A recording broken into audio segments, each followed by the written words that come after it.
ओम गणेशाय नमः। ओम नमः शिवाय। मैं निखिल ज्योतिष आचार्य आप सभी का मेरे चैनल पर पुनः स्वागत करता हूं। आशा करता हूं कि आप सभी स्वस्थ होंगे। महादेव की कृपा आप सभी पर सदैव बनी रहे।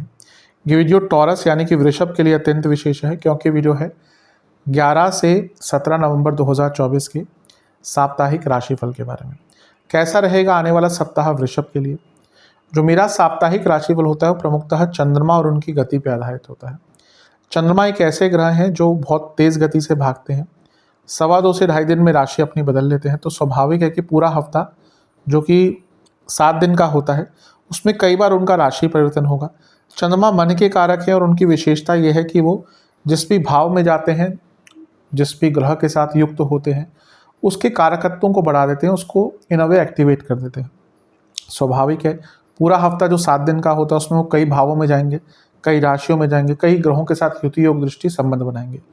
तो इन सब चीज़ों का क्या प्रभाव आपके जीवन पर पड़ सकता है, यही आधार मेरे साप्ताहिक राशिफल का होता है।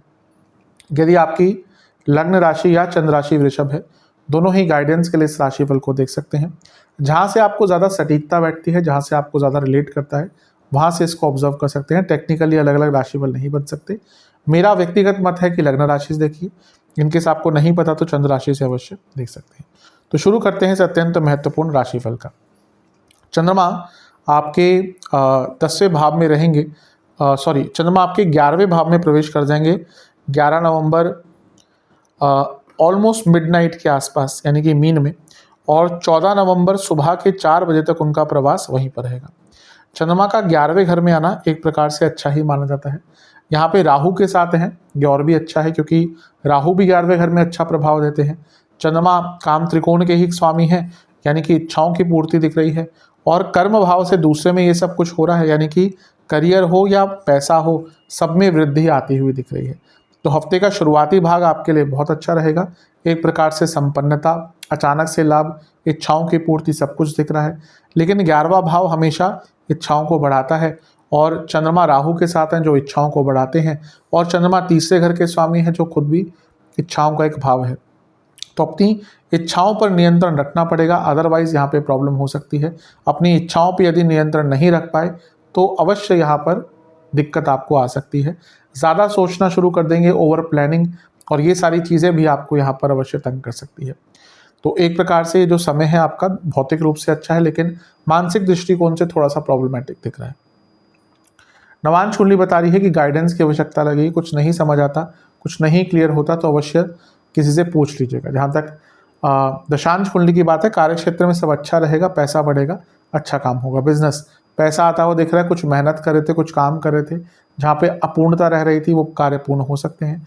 जहाँ तक लव लाइफ की बात है, एक ही चीज़ कहूँगा कि थोड़ा सा अच्छा माहौल बना कर रखिएगा, क्योंकि ऐसा लग रहा है कि झगड़े हो सकते हैं अगर माहौल अच्छा नहीं हो। वैवाहिक जीवन, कोई भी ऐसी बात मत बोलिएगा जो आपके लाइफ पार्टनर को चुभ सकती है। जहाँ तक स्टूडेंट्स की बात है, अचानक से कुछ भी डिसीजन नहीं लेना, आपको बहुत केयरफुल रहना है, किसी पर भरोसा नहीं करना। सेहत की जहाँ तक बात है, स्लीप डिसऑर्डर और जोड़ों का दर्द, लोअर बैक में प्रॉब्लम या लोअर बॉडी में प्रॉब्लम। सर्वाष्टक आपका 12वां घर बली है, खर्चे थोड़े से बढ़ सकते हैं हफ्ते के शुरुआती भाग में, लेकिन विदेश से लाभ हो सकता है क्योंकि चंद्रमा भी राहु के साथ है।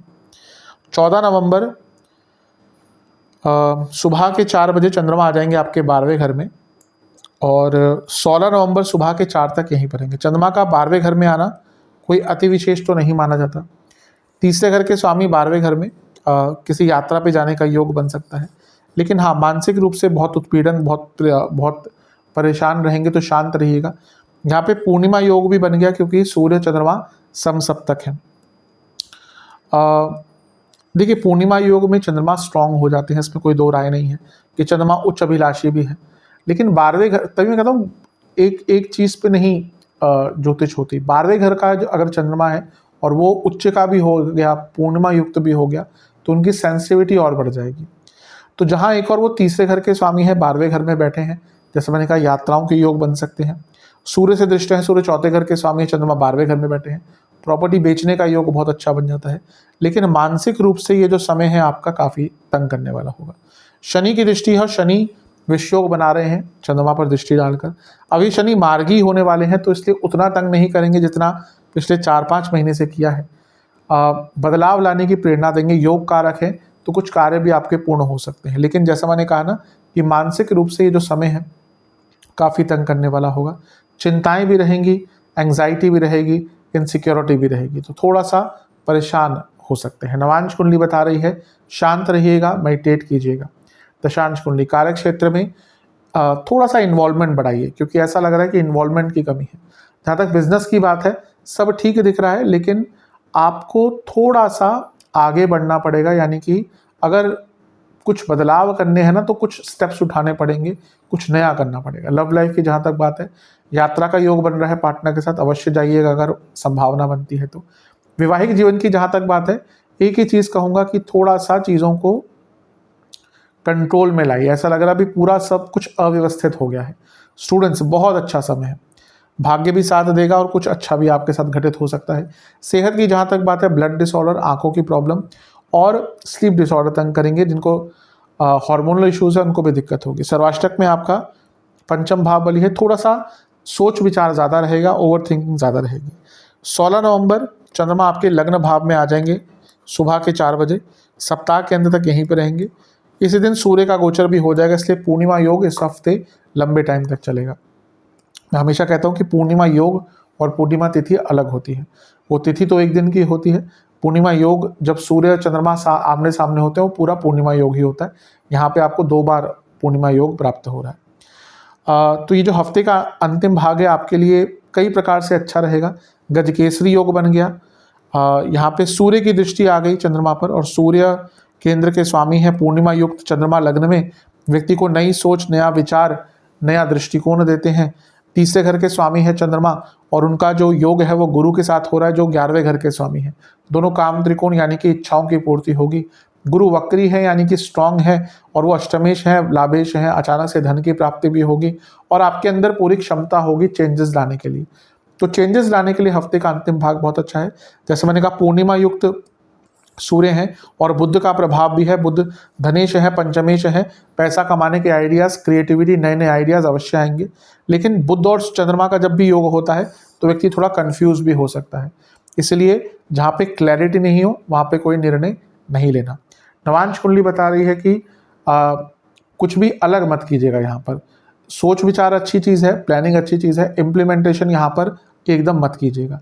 दशांश कुंडली कार्य क्षेत्र में इन्वॉल्वमेंट दिखाइएगा, अदरवाइज प्रॉब्लम हो सकती है।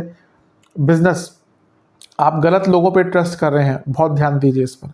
लव लाइफ स्टेबिलिटी पर काम कीजिए। ऐसा लग रहा है कि जो बेसिक चीज़ें होनी चाहिए ना, प्यार, मोहब्बत, रोमांस, केयर, ये सब चीज़ें कहीं ना कहीं बैक सीट पर चली गई हैं और बाकी चीज़ें, लोग क्या सोचते हैं, भौतिकता, कपड़े, ये सब बहुत ज़्यादा ऊपर आ गए हैं।